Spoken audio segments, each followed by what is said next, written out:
کرے تو انسان کیا کرے۔ پاکستان میں مہنگائی کا جو جن ہے، ابھی رمضان آنے والا ہے، جو اوورسیز پاکستانی سے لے کے گئے ہیں عمران خان صاحب، ہیرے اور نگینے جو لے کے گئے ہیں، انہوں نے ابھی یوٹیلٹی اسٹور کمیشن کے جو سربراہ ہیں ذوالقرنین علی خان سعودی عربیہ سے گئے ہوئے ہیں، وہ انہوں نے ابھی عوام سے اپیل کر دی کہ $15 فی بندہ بھیجے، اوورسیز پاکستانی $15 آپ بھیجیں، اور ہمارا ارادہ 500 ملین جو ہیں ہم پیکٹس جو ہیں 5 ملین یا 500 ملین پیکٹس ہم تقسیم کریں گے۔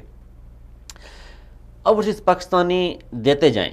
لیکن اوورسیز پاکستانی کو آپ کیا دے رہے ہیں؟ ان کی زمینوں پہ قبضہ کوئی نہیں چھڑا سکا، کوئی بھی 8 مہینوں میں کوئی خاطر خواہ تبدیلی نہیں آئی، ڈیڈ باڈی پاکستان لے کے جانے کے حوالے سے کوئی خاطر خواہ تبدیلی نہیں آئی، سفارت خانوں کے کارنامے وہیں کے وہیں ہیں، بدماشیاں وہیں کے وہی ہے، کوئی قانون نہیں تبدیل ہوا، کوئی ان کا انداز نہیں بدلی ہوا، کوئی ان پہ تبدیلی کی چھاپ نظر نہیں آتی۔ تو کیا آپ سمجھتے ہیں کہ کس طرح ایک طرف مہنگائی ہے، ایک طرف وہی بدامنی ہے، دوسری طرف وہی افسرشاہی ہے، تو مایوسی سے عوام کیسے نکلے؟ مایوسی سے عوام کیسے نکلے گی جب مہنگائی اور سارا یہ بے روزگاری کی جو چکر ہے، جب آپ نے میں تو یہ سمجھتا ہوں کہ جو آپ کے اسد عمر ہے نا، یہ بالکل بھی اس قابل نہیں ہے کہ اسد عمر پوری معیشت کو آپ کی کو ٹھیک کر سکیں، اور عمران خان صاحب نے ورک نہیں کیا تھا، یہ بات ٹھیک ہے، اور عمران خان صاحب عوام کو ریلیف دینے میں ناکام ہوئے، بات ٹھیک ہے۔ اس کی وجہ یہ ہے کہ عمران خان نے کبھی یہ نہیں سوچا کہ جو وہاں کی غریب عوام ہے وہ کس طرح سے وقت گزارا کر رہی ہے۔ آپ قرضے لے رہے ہیں، آپ ٹھیک ہے، آپ ماضی کے لوگوں پر آپ ڈال دیں کہ جی عمران خان ہر دفعہ کہتے ہیں جی زرداری نے اتنے پیسے لیے تھے، اس نے نواز شریف نے اتنے پیسے لیے تھے، بھائی آپ نے کیا کیا ہے؟ آپ بھی تو وہی کام کر رہے ہیں نا، 13 ارب یومیہ قرضہ لے رہے ہیں جو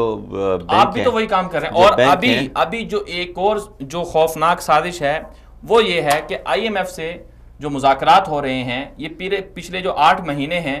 ابھی جون کے اندر جو ہے نیا بجٹ ہمارا بننا ہے، اس جون تک جو ہے یہ آئی ایم ایف سے پیسے لے لیں گے، آئی ایم ایف ان کو پیسے دے دے گا،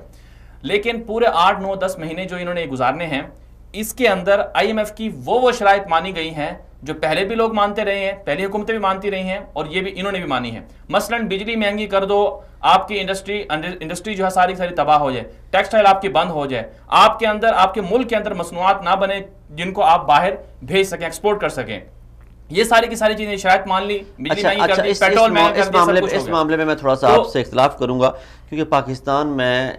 یہ جو 8 مہینے ہیں، ان 8 مہینوں میں گزشتہ 10 سالوں میں پہلی دفعہ پاکستان کی ایکسپورٹ بڑھی ہیں۔ بالکل، پاکستان کے جو کیا ایکسپورٹ بڑھی ہیں جناب؟ پاکستان کی ایکسپورٹ جو ہے اس میں گروتھ آئی ہے۔ پچھلے 4.5 سالوں میں سب سے زیادہ مہنگائی ان 8 مہینوں میں ہوئی ہے۔ آپ ناکام ہو گئے، آپ میں اور ان پچھلے والوں میں کیا فرق ہے؟ اگر آپ کو حکومت نہیں کرنی آتی تھی، بھائی آپ ووٹ میں کیوں کھڑے ہوئے ہیں؟